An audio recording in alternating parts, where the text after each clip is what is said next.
Bonjour et bienvenue à ce rendez-vous de formation et de spiritualité. Depuis 4 semaines près, nous sommes à temps de carême. Au cours de cette période très intéressante, les jeûnes, la prière et la charité en ont toujours été les grands thèmes. Une bonne chose, mais cela ne suffit pas. Le chemin de la croix est une réalité à observer de près dans les évangiles. Les 3 vertus de carême, les jeûnes, la prière et la charité, apparaissent dans les évangiles synoptiques. Jean, lui, ne rappelle pas cet épisode. Toutefois, il nous montre aussi que le chemin de la croix, c'est une nécessité. Faut-il dire qu'il complète, c'est-à-dire le chemin de la croix, l'essence des 3 vertus de carême? Pourquoi le chemin de la croix? Quelles en sont d'abord les origines? Cette semaine, nous vous proposons une réflexion sur la force du chemin de la croix. Cette pratique, moins fréquentée par les chrétiens, pourtant si chrétienne. Nous accueillons avec gratitude sur ce plateau M. l'abbé Thomas Bissambali. Bonjour M. l'abbé. Bonjour monsieur le journaliste. Depuis quelques semaines, nous sommes à carême. Quelle grâce ou quelle expérience spirituelle avez-vous réussi et que vous pouvez nous partager sur ce plateau? Merci. Le carême est un temps de renouvellement spirituel et les grâces, nous les recevons jour après jour. Nous allons célébrer la réception de ces grâces le grand jour de la fin du carême, c'est-à-dire le jour de la résurrection. Et comme vous venez de l'indiquer, le carême nous permet d'entrer davantage dans les 3 piliers de la vie chrétienne, à savoir la prière, l'aumône et le partage. Alors, le jeûne plutôt, merci. Okay. Quelles sont les origines du chemin de la croix?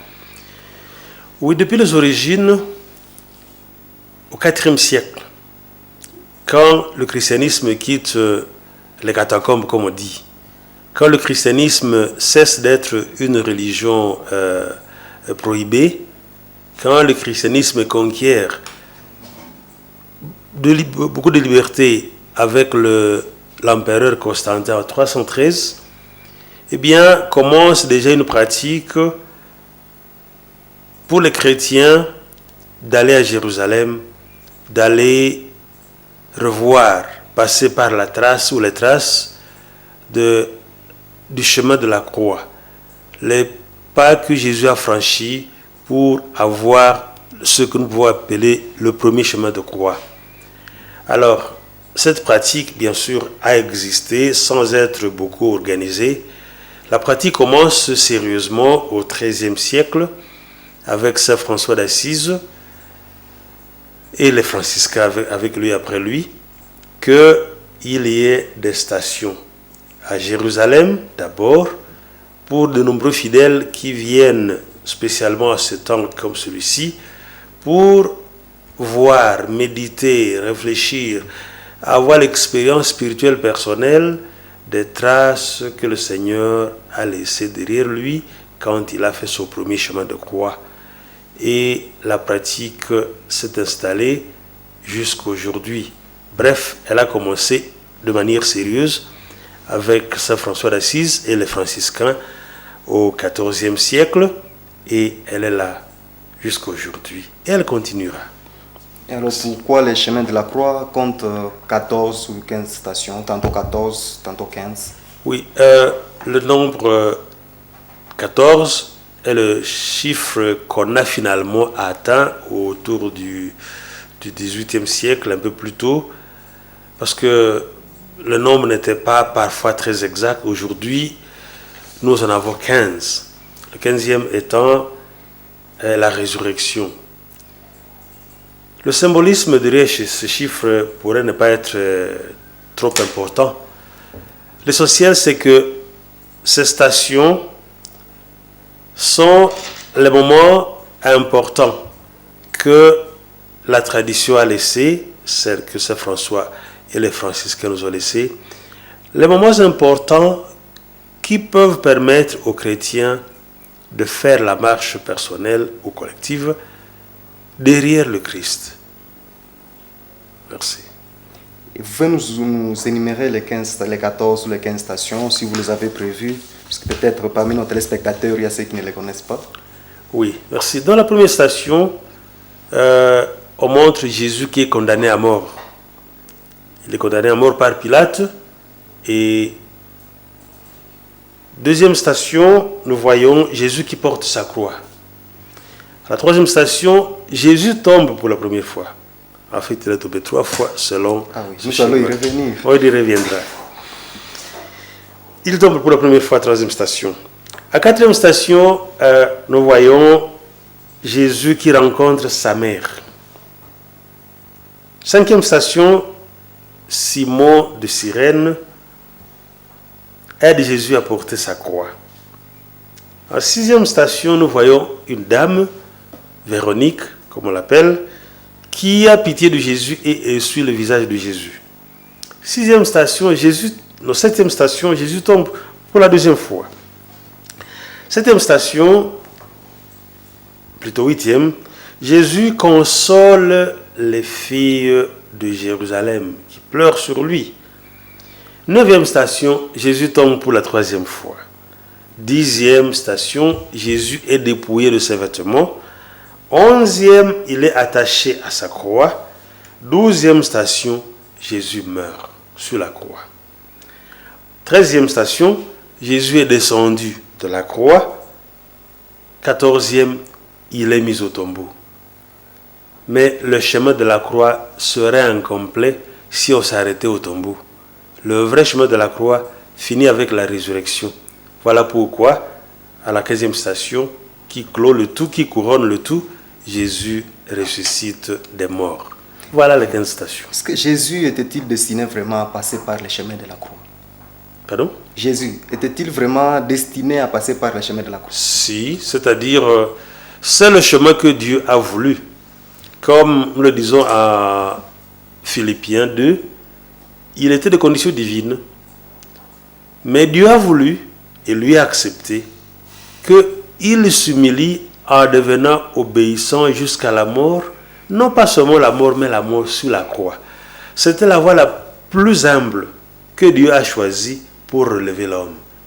En fait, la croix fut une punition exemplaire utilisée par les Romains et les Grecs.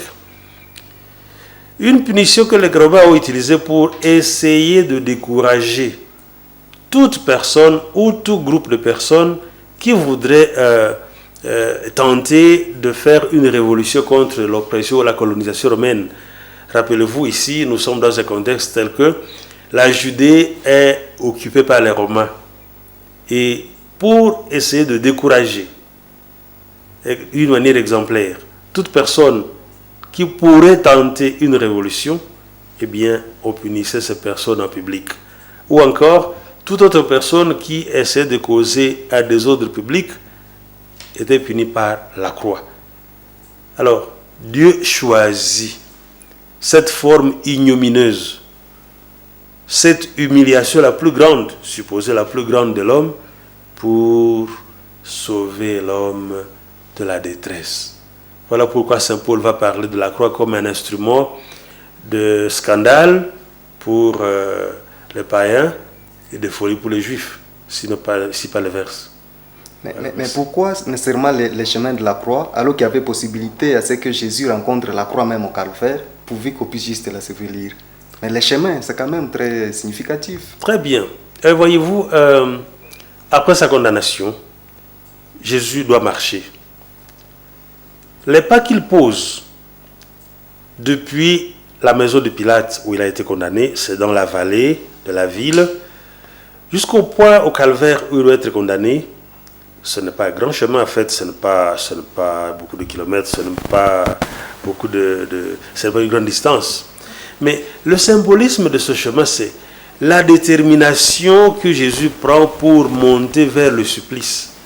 Parce qu'il est venu pour cela, il est descendu du ciel pour cela. En fait, Jésus n'est pas mort comme par accident. Il n'a pas rencontré la croix comme par accident, il n'était pas surpris.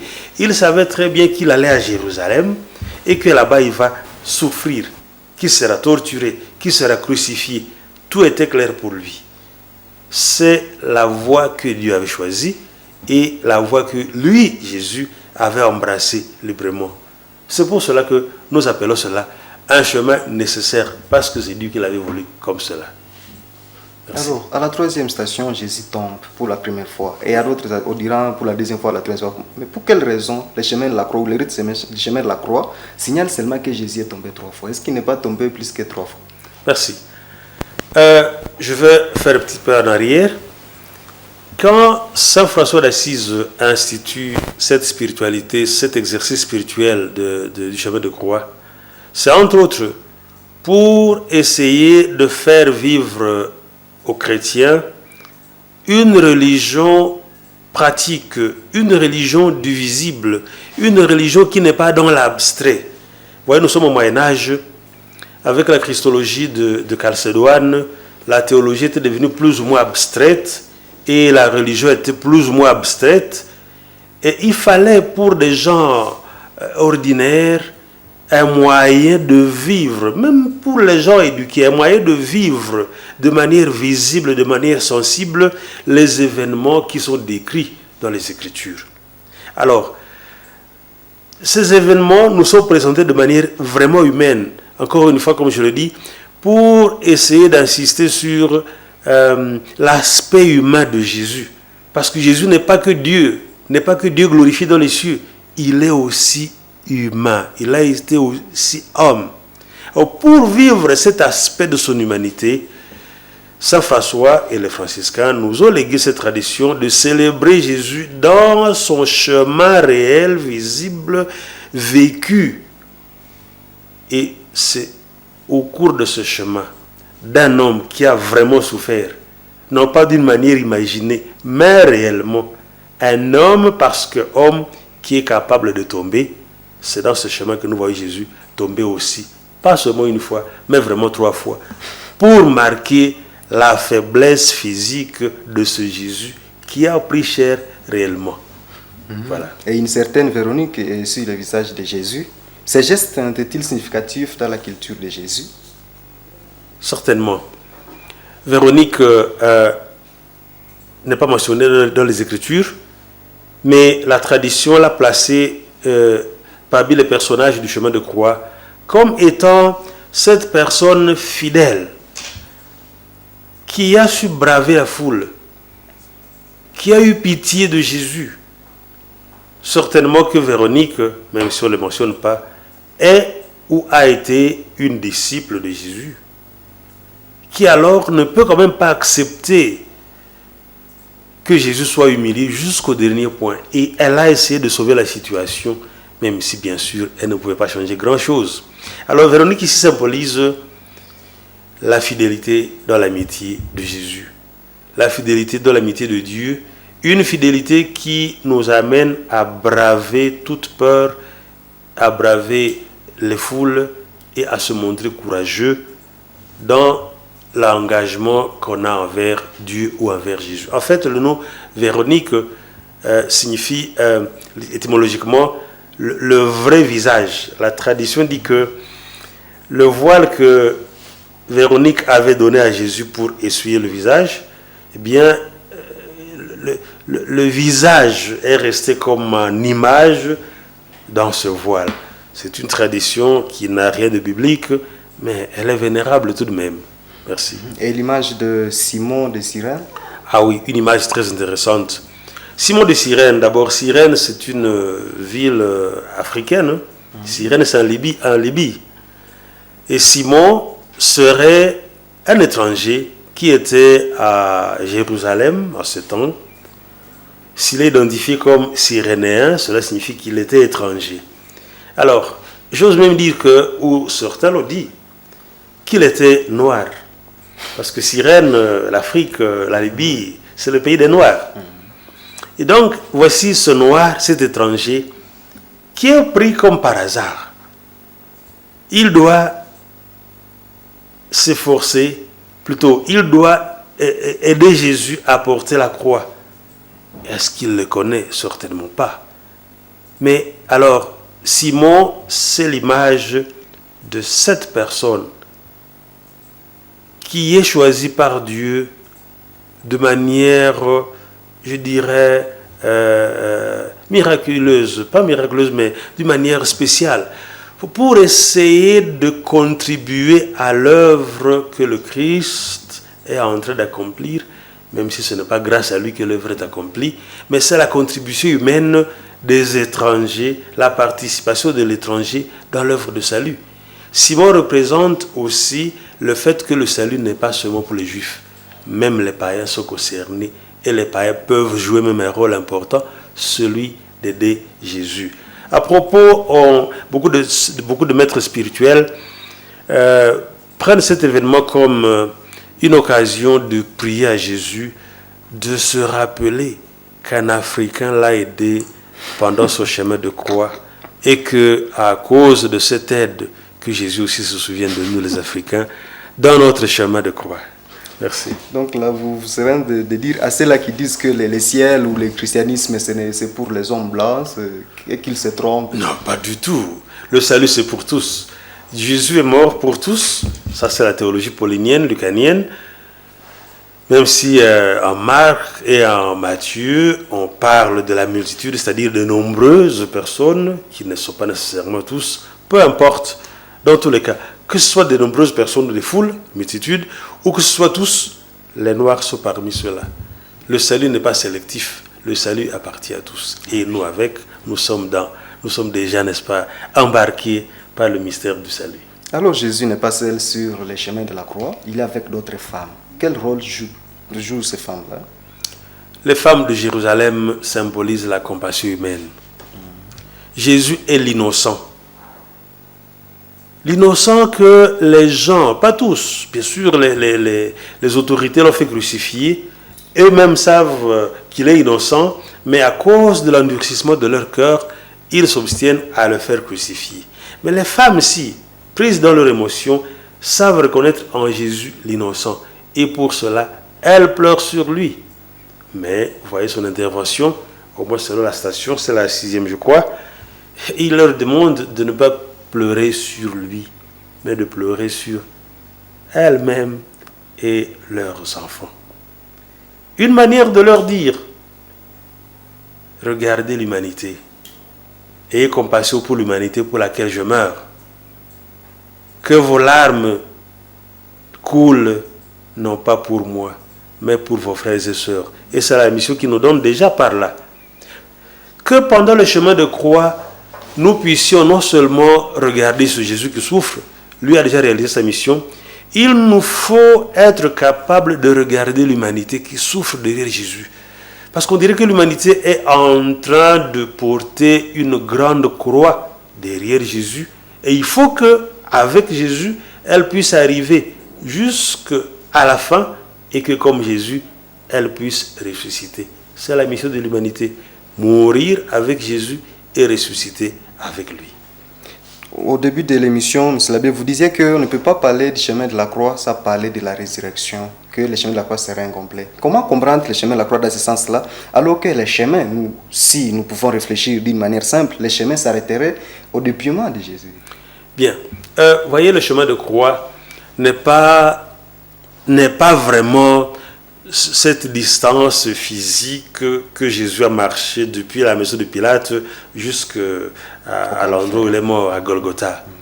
Ce n'est pas cette distance géographique, c'est plutôt l'événement réel, c'est plutôt ce qu'il a vécu comme expérience. Le salut qu'il a opéré dans ses tortures. Voyez comme ça Paul le dit, par ses souffrances nous sommes guéris. Le chemin de croix réfère aux souffrances que Jésus a endurées pour accomplir son œuvre de salut. Or, son œuvre de salut ne s'arrête pas dans sa mort. Non. La croix, bon, disons alors, la passion, l'événement de la croix et la résurrection sont un grand événement. Le même événement qui comprend plusieurs moments. Nous avons la passion qui est précédée déjà du repas, comment vous l'appelez encore? La dernière scène. La dernière scène, merci. La dernière scène, la passion, la mort et la résurrection sont le grand événement du salut. Alors, ces événements ou ces moments que je vais énumérer sont seulement des heures dans le grand événement. On ne peut donc pas parler de la mort du Christ sans avoir à l'esprit la résurrection du Christ. Ce serait incomplet. Alors, dans le langage populaire, on a toujours dit la vie est un chemin de la croix. Qu'est-ce que cela peut signifier? Certainement, c'est une métaphore dans la mesure où la vie est une lutte. La vie est une lutte que nous devons mener pour pouvoir, comme Jésus, arriver à un résultat final positif et heureux, la résurrection. Nous devons vivre cette vie comme une croix, c'est-à-dire comme une souffrance acceptée. Voyez-vous, je vais te dire tantôt que Jésus n'a pas été surpris par la croix. Il l'a reçue, il l'a accepté. D'ailleurs, il savait que c'est vers la croix qu'il va. La vie doit aussi être cet événement où nous ne sommes pas surpris des difficultés. Nous devons nous y préparer, nous devons les recevoir. Ce n'est pas du masochisme, ce n'est pas qu'on doit souffrir pour souffrir. Mais nous devons être capables d'accepter ces souffrances, ces difficultés, comme faisant partie du chemin qui nous amène vers la gloire. Enfin, c'est la condition humaine. Comme l'on dit, il n'y a pas de rose sans épines. Merci. Et le chemin de la croix a-t-il une relation entre la prière, les jeûnes et la charité? Merci. D'abord, il faut noter que le chemin de croix est un moment de prière. Le chemin de croix, c'est un pèlerinage spirituel. Or, comme pèlerinage, il est avant tout une prière, c'est-à-dire un moment où on fait une marche solennelle ou même privée, publique ou collective, ou encore privée, en tout cas une marche. Une marche où on va de lieu à lieu, de point à point. On peut aussi la faire assis en un endroit. Dans tous les cas, ce qui compte, c'est le mouvement spirituel interne. Ce mouvement dans lequel nous méditons les souffrances du Christ qui nous ont valu le salut. Nous nous y associons, nous les intériorisons. Et à partir de ces souffrances, nous demandons à Dieu des faveurs ou des grâces. Parce que c'est par ces souffrances que nous avons été sauvés. Et donc, le chemin de croix est vraiment et avant tout un moment de prière. Sinon, ce serait comme une sorte de récréation ou de théâtralisation où on voit Jésus tomber et puis ça perdrait tout son sens. C'est d'abord, avant tout, un moment de prière. Alors, étant un moment de prière, le chemin de croix est par conséquent un moment de rapprochement avec Dieu. C'est aussi un moment de concentration. Et il peut impliquer le jeûne, vraiment le jeûne. Parce que dans ce jeûne, dans cette prière, nous nous rapprochons non seulement avec Dieu, mais aussi avec les humains. Nous vivons pour nous-mêmes l'expérience de Jésus.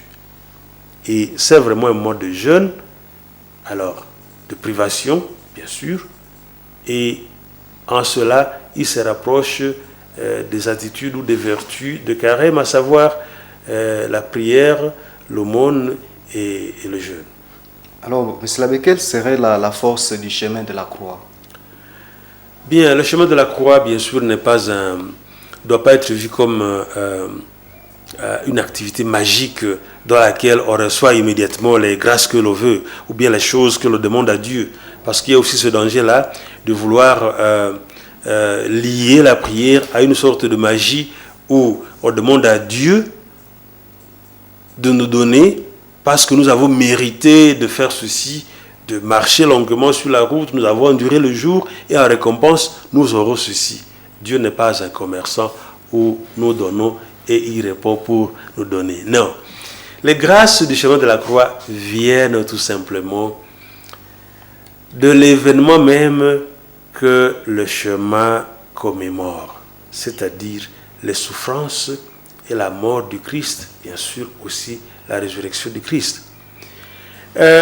Ces grâces qui sont nôtres aujourd'hui, de cet événement passé, sont rendues présentes dans l'événement que nous célébrons. Un peu comme on dirait le mémorial de l'Eucharistie, Bon, ce n'est pas un mémorial tout de même.